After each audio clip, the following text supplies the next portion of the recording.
Come here now, girl.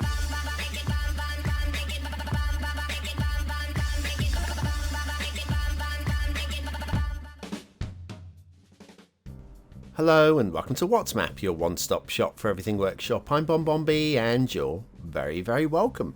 Well, today's Friday today we hand the reins over to BonBon buddies over on Patreon and say, hey guys, vote us in a map, and they've gone with this one. Now, it is a creator we have done once in the past, back in episode 388, when he got a very solid and reputable 11 stars. Now, today's map, it kind of got a little bit of an inspiration from one of the great creators, that creator being Bringer of Fire, because this creator saw Bringer of Fire's Sovereign and thought, I need to use that theme.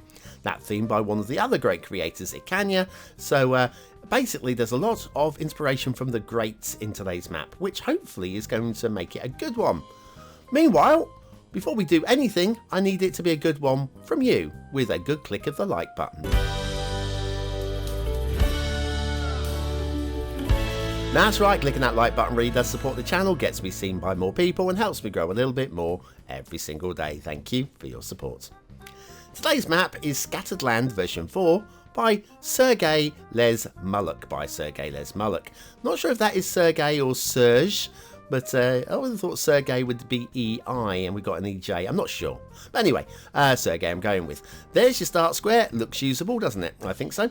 And then your terrain height, it is very undulating. If you want flat swathes of land, you won't find it on this one, although it's definitely playable.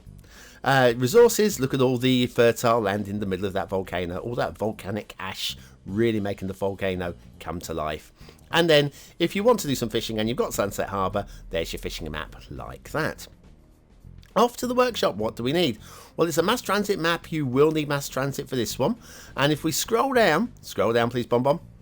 Please, BonBon, come on, get working. There's your requirements list. Not too much. The Aguilvere theme, the dark green LUT, network extensions 2, and the Norfolk Island Pine. And that's it. That's all you need. And yes, inspiration, a little nod there to the Sovereign map, which is of course one of the great maps. There's so many great maps, but that is one of them. Anyway, down to ground level. Now, I think the two words today are going to be poofy and floaty. Yeah, I'm going to go with that. Poofy and floaty. The hills feel a little bit poofy, and the road seems to be a bit floaty. It just floats over the hills. Now, it kind of feels a little bit unfinished. I know we've got to be a little bit careful on how many trees we use, because there's tree limits. No, there's a tree limit mod, but there are tree limits if you're not going to be using them. But this just feels a bit barren. This feels okay, and we are way out from the start square, so it probably doesn't matter too much out here about the amount of trees. Tree placement on the map isn't the most exciting. I think that's going to be the way we're going to put that one. Anyway, we're going to get a lovely view in a minute as we come down. We're going rail over road, which is quite often a mistake. I'll leave you to decide on this one here. We'll look at the rail a bit later on, but yeah, it can be a mistake, rail over road. And then as we come round here, we're going to get a really lovely view of the mountains in the background and the bay and the trees, and this is quite nice. This is quite nice. This is quite a pleasing, welcoming view, and if the rest of the map kind of looked like this across most of it, I think it would definitely go up a couple of stars here and there.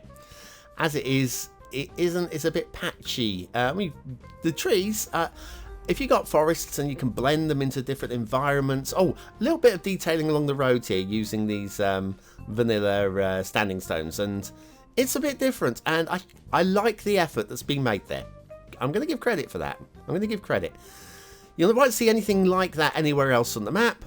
It just stands out for being unique within its own map. It's quite odd, but I like what was done. I obviously I don't want to see that everywhere because that would then be overdone. Yeah, I think so.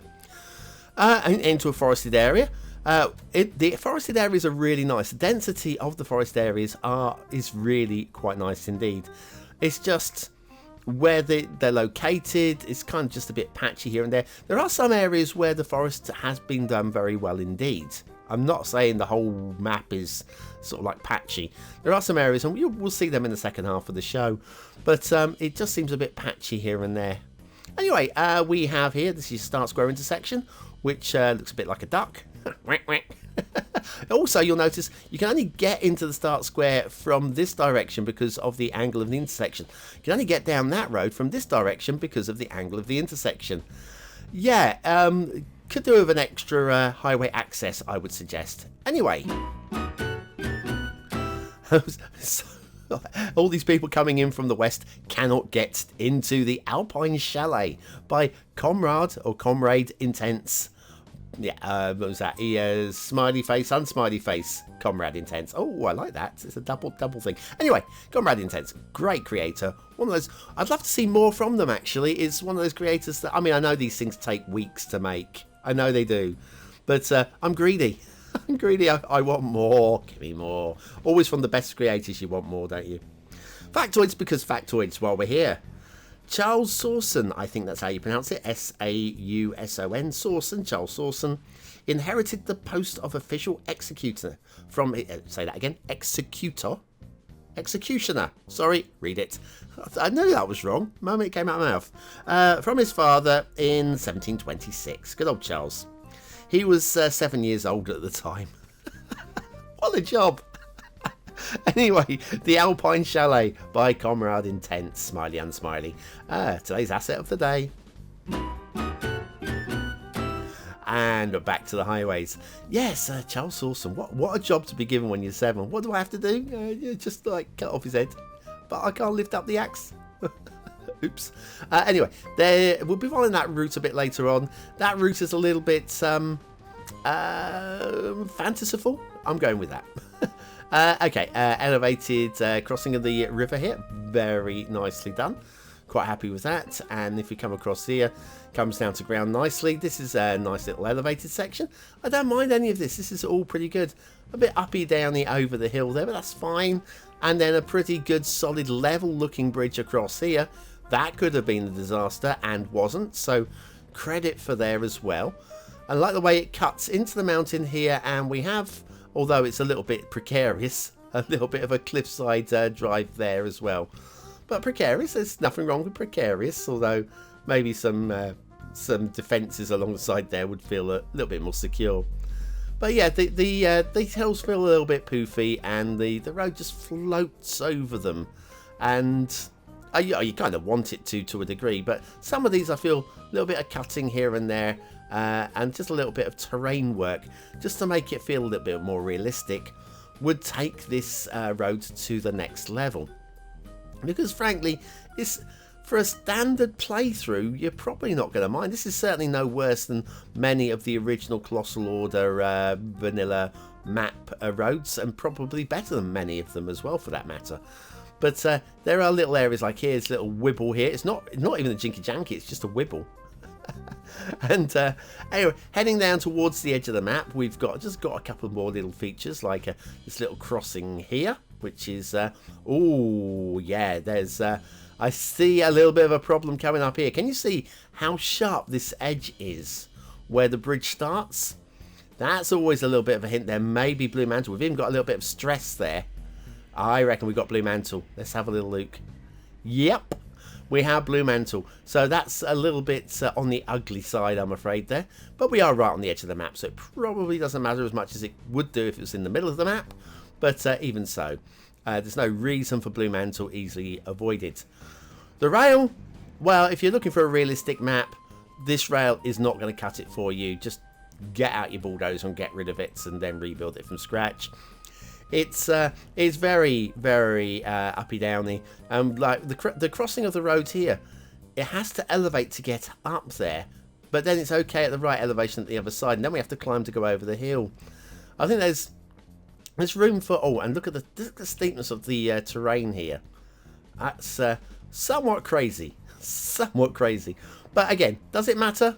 Probably not, but for some of you it might. Intermission time.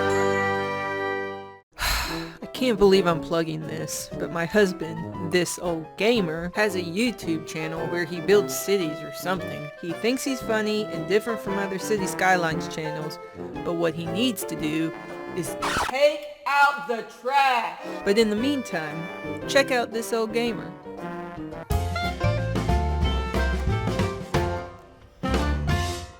Yep, check out this old gamer.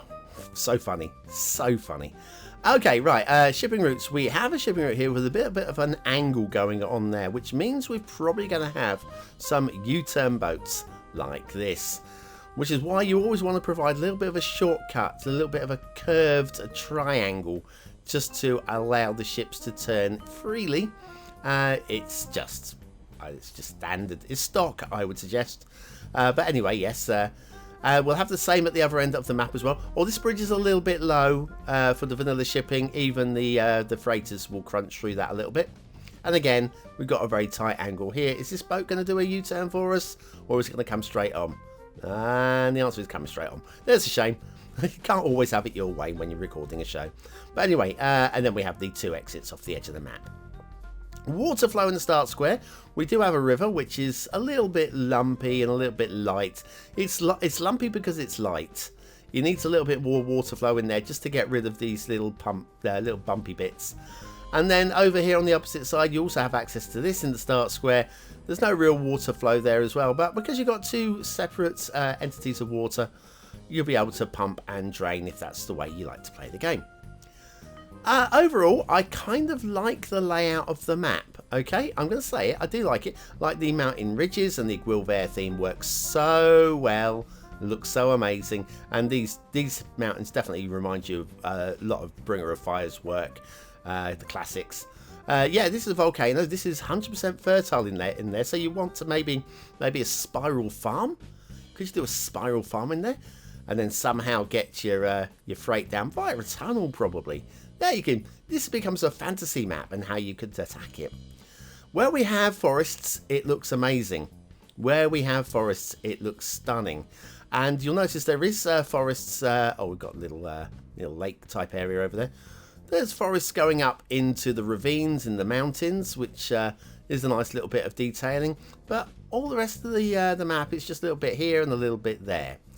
Now, I did promise you we'd have a little trip up this road here. This is the bridge that's just slightly too low for the freighters and more than slightly too low for the vanilla cruisers. Oh, there's a little check of the jetty. It's pretty much clipped in. It's not too bad, that one, actually, so credit for that one, I guess. And not perfect, but it's close enough. Anyway, now we're going to climb up the hill. We're going to put the lines of terrain on. You can see how steep this is. We do have switchbacks. Now, the whole idea of switchbacks is to cut down the steepness that the cars are having to journey. See, we go up here, we go up the hill, and then we have to come down the hill to go up the hill again. And so it's kind of working against the switchback principle here. And again, we've got some really steep bits as we come up this up the side of the mountain. There will be, I mean, you're going up the side of the mountain, there will be fairly steep roads. But there are 1 or 2 spots. Here again, we're going down the hill to start climbing up the hill again. And then this bit, this is too scary for me.